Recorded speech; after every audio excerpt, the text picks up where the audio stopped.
You found it. Your home for the best content on your favorite team, the Fighting Tigers of LSU. Do us a favor, subscribe to the channel, leave your comments below, and be sure to smash that like button.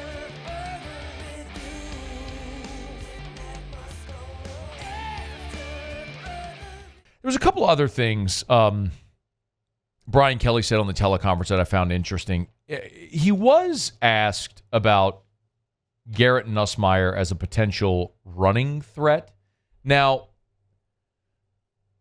there's a couple of different ways to look at this. But I'll point to that third down play, that 3rd and 1, that we've talked a lot about, where John Emery was hit behind the line. And you can blame the offensive line, but that wasn't the offensive line.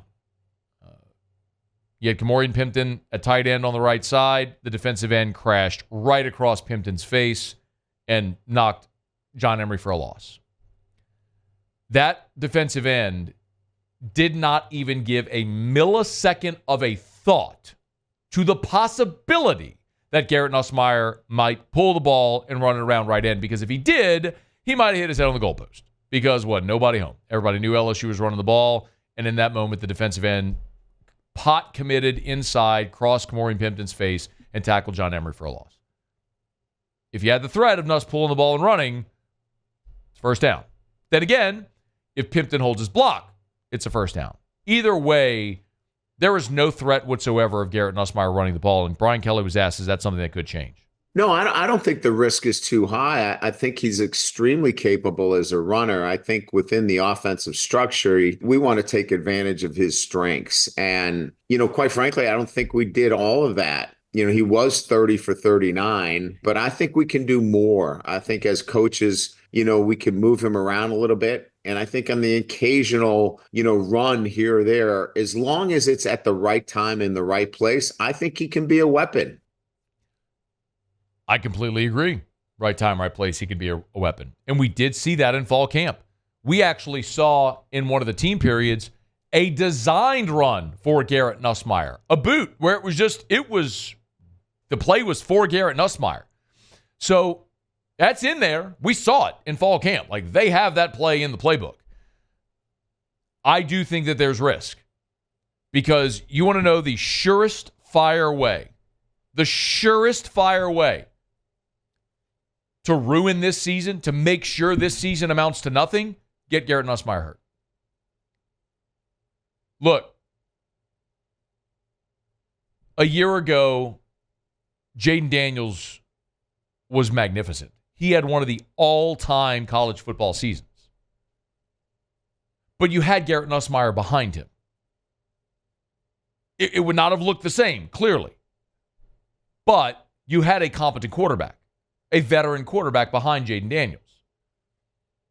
You do not have that this year. So you have to be very diplomatic about when you are going to put Garrett Nussmeier in harm's way. Your offensive line, for all the run block talk, was magnificent in pass block. Garrett Nussmeier didn't get a scratch on him. That's what you need. Keep him upright. So if you are going to put him in harm's way, you better be diligent about when you're going to take that risk. That 3rd and 1 play, that might have been a good opportunity to call the number. Then again, if you block it properly, it's first down. But yes, at least, at minimum, the threat of the quarterback running the football has to be there. I remember 2018 Joe Burrow. Y'all remember what happened that year. In 2018, LSU had 2 quarterbacks leave in fall camp. Justin McMillan left in fall camp and ended up going and becoming the starter at Tulane. Lowell Narcisse left in fall camp as well. And you were left with Burrow and a second-year Miles Brennan. And we later learned Brennan had an injury that year and was unavailable for chunks of that season. Meaning you had Burrow and then a walk-on. So they had to be Burrow ended up running it 120 times that year. But Nick Brissett ran it 240 times. Clyde Edwards-Helaire had over 140 rushes. You had 2 running backs that combined for 400 rushing attempts. They shouldered the load, and Burrow was a piece of the running game in 2018. That's what this needs to look like. One more from Brian Kelly. And this was about 3rd and short.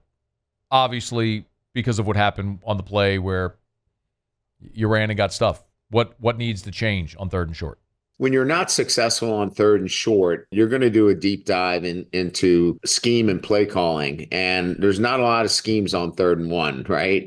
But you can be diverse in terms of how you set up your offensive structure that gives you other options other than just trying to pile that thing up inside. So I think that's where we have to be better. I think we have to be a little bit more creative and innovative and make the defense defend the entire field. And I think we'll do that moving forward.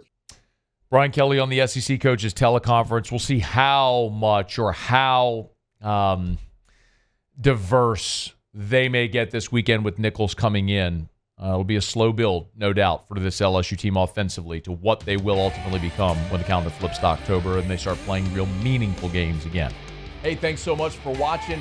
Please leave your comments. I love to interact, and be sure to hit the red subscribe button below.